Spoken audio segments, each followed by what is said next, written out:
What is actually meditation? The word means,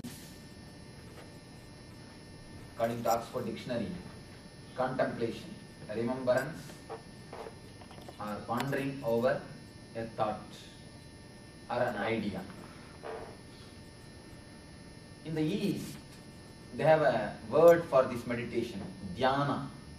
They call it dhyana.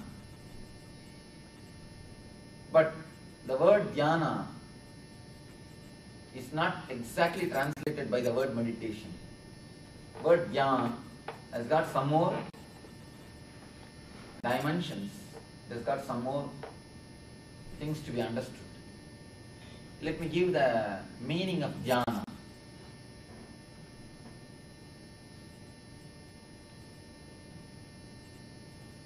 Around the world, there are thousands and thousands of mystics, masters lived on this earth.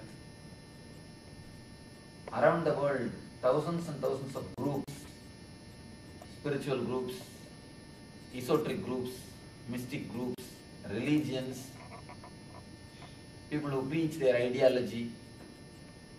Everybody has got different opinions on different subjects, different matters.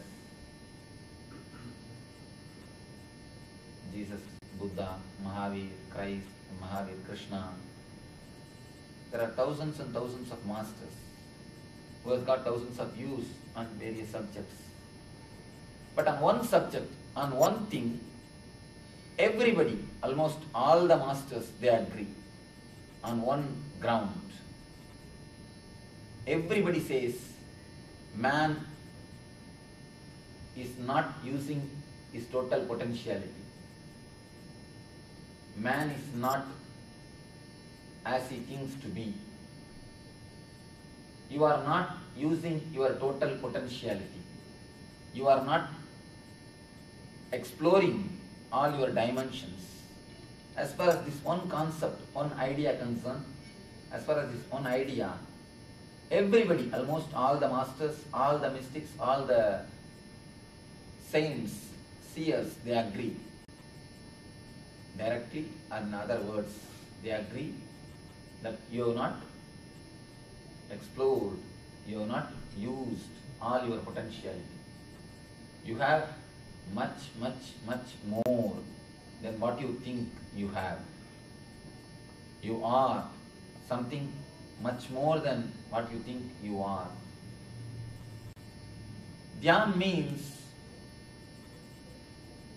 the method or the technique to explore what you are and what is not yet known to you. To explore the potentiality, to explore the other dimensions of your being, the techniques which can help you to explore all your dimensions, the methods which can open yourself to yourself is what we call it as Dhyan. Dhyan does not mean only contemplating on some idea. Dhyan has got three parts. One is Shravan. Shravan means listening. Listening these great truths. Next is Manan, contemplating or allowing these truths to work on you. It is not even contemplating, because contemplating again becomes a mental process in which you need to put your effort. But Dhyan doesn't need your effort. If the concept is understood rightly, if the truth is understood rightly, you cherish it by yourself. You don't need to cherish it. If the food is really tasty, you enjoy it by yourself. It's not that you need to put your effort to cherish it. You need to put your effort to digest it. Same way, if the truth is properly expressed and understood, you contemplate upon itself by yourself. You don't need to contemplate. You see a movie, if it has impressed you, if you really like that movie, it's not that you necessarily sit. You need to sit and contemplate on that movie. There is no need. Whatever you may be doing, you will be continuously contemplating on that movie. Your mind will be with that movie. The same way, when the truth is understood in a proper way, when it is presented in a beautiful way, you just continuously cherish. Your mind enjoys being with the truth. Your mind enjoys to be in the truth. Then, once you digested the truth, once the truth has entered into your being, once the truth has worked its miracles on your being, the transformation expresses. That is what they call nididhyasan. There are 3 words for meditation: listening the great truths, allowing the truths to work on you, allowing the truth to express itself in the life. These 3 are the part of meditation according to the Eastern seers. Let us go to the next line. It's techniques. For techniques. What is actually meditation technique? You know, these three are the part of the meditation. What is actually meditation technique? Whenever you understand the great truth consciously, intellectually, your conscious mind will be cleared. But there are many things which is in your unconscious, which is in your subconscious. How to cleanse them? Most of us know that smoking is not good for the health. Many people say, I know that smoking is not good for health, but I am not able to stop. I am not able to drop. A small story. One man came to me and said, Swamiji, I read a book which says how much of trouble or how much of bad things we face if we continue smoking. What all the ill health will happen to us. How much we are disturbing the others by smoking. I read all those things. Just a week ago, I read a book which says all the aspects of smoking. When you smoke, what you do for yourself, what you do for others. After reading that book, I stopped. I asked him, oh, you stopped smoking? Because I know he's a chain smoker. You stopped smoking? He said, no, Swamiji, reading like that books. He stopped reading that type of books. You see, whenever your intellect understands, your emotion doesn't understand. There are so many times, there are so many planes, your head understands it is right, it is wrong, but your heart never understands. Your heart seems to be in fight with your head. So whenever your heart and the head is in fight, you need a technique to touch your heart. You need a method to touch your unconscious. You need your drill bit to go through, to penetrate your subconscious. The drill bit which can help you to penetrate your subconscious is what we call it as a technique, a method to work on your deeper layers. The man who has achieved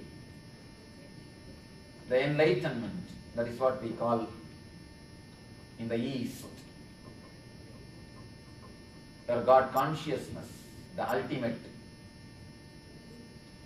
The man whose being has totally flowered, the man who has reached the peak of meditation, the man who continuously lives in the ecstasy, eternal bliss. Those are the people give the methods or techniques to explore your unconsciousness, to penetrate your subconsciousness. They design systems, techniques, and they present it to the world. It's like when you scientists, when you work on the outer world, when you discover something, when you invent something, you make a research report, how you started your journey, how you went through, and finally where you landed. you present your research report. The same way, enlightened people, they start working in the inner world. Scientists work on the outer world. Spiritual people, they work on the inner world. When they start working on the inner world, how they started, how they traveled, where they landed, they present their report, their research report. When Krishna presented, it is called Gita. One thing is sure, just like a science, science is very clear, logical. The facts and figures can be presented across the table, just like the science. Whether we believe it or not, whether we accept it or not, it is our trouble. But just like the science, the inner world can be presented. Inner world can be reached. Inner world can be penetrated by these techniques. When you use these techniques, you can be sure, just as you reach the things in the outer world by a proper road. If you take a proper road, you reach the goal. The same way, through these techniques, you can reach the experience of bliss, experience of joy, experience of the highest being, what Krishna says as the Brahman, or what Buddha says as the Shunyatva, or the eternal energy. It is verily possible to reach the ultimate state. It is verily possible to make your being flower, to make your being blossom into this very life, on this very earth. The methods which can make you blossom, that is what we call as techniques for scientists and those that think like scientists.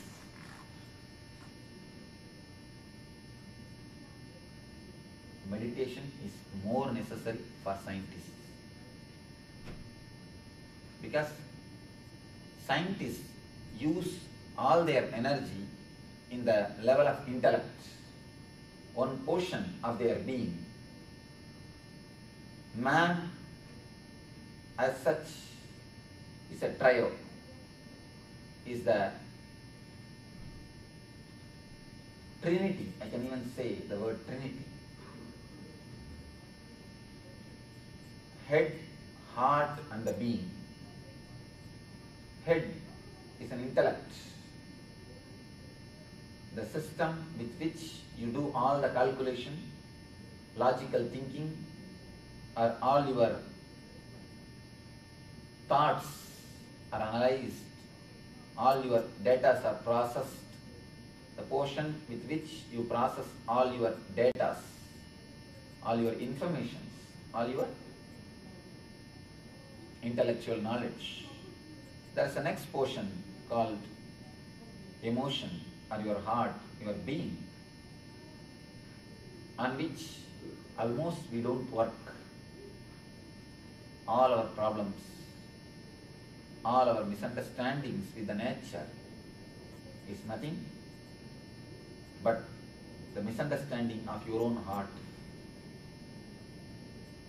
If the science would have taken a little bit of look, or a little bit of work on the plane of heart, there will not be so much of destruction, there will not be so much of violence, there will not be so much of terrorism on this planet. Whenever you become too strong only by the head, then naturally our whole being, our human tendency, our human instinct to conquer others starts working. There are three strengths which is mentioned in the ancient texts. One is Buddhi Bala, the intellectual strength. Another one is Bahubala, the physical strength. The third is Atma Bala, the strength of your being. Strength of the self. If you have only the intellectual strength, you naturally try to conquer everybody. you naturally try to conquer the whole world. When you have only physical strength, you try to only act violently. You try to keep the people under your control physically. Man who has got only physical strength, he becomes a gunda, a rowdy, a criminal. Man who has got only intellectual strength, maybe he may not handle the people physically, but intellectually, in a cunning way, he will keep everybody under his palms, under his thumb, under his hand. A man who has got spiritual strength, or the strength of his self, you will see, he will never be beneath anybody, but he will have always the respect for every being. Whenever you understand your being, you come upon a great clarity and understanding that every being is just like you, unique. Not equal, but unique. Every self, every being is unique. You are not beneath somebody, but you are totally innocent. You are totally simple. You are totally alive. You are totally vibrant with the respect and energy. Whenever you get energy, you lose respect. Whenever you feel energetic, you always lose respect for the other being. But the energy of Atman, energy of the self is such, you feel tremendous energy.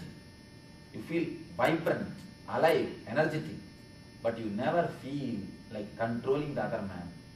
You never feel like suppressing other man. You never feel like ruling the other person. That is what they call it, Atma Bala, the strength of the Atman. Whenever a man becomes enlightened, he creates a tremendous wave of energy, a current of energy. It spreads throughout the world, but never through sword, never by bloodshed.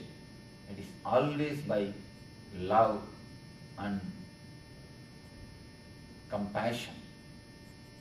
So, the energy which can be understood by the being, energy which can be created by the being, if it can be created by the scientists, the people who work on the level of head, on the level of plane, if they can come down a little bit to their other levels, other dimensions, heart and the being, you will see miracles on this planet Earth. We can propose miracles on this planet Earth. Accepting the other dimensions, heart and the being, is the plan for the miracles to happen on this planet Earth. So, this is a few words I can share with you.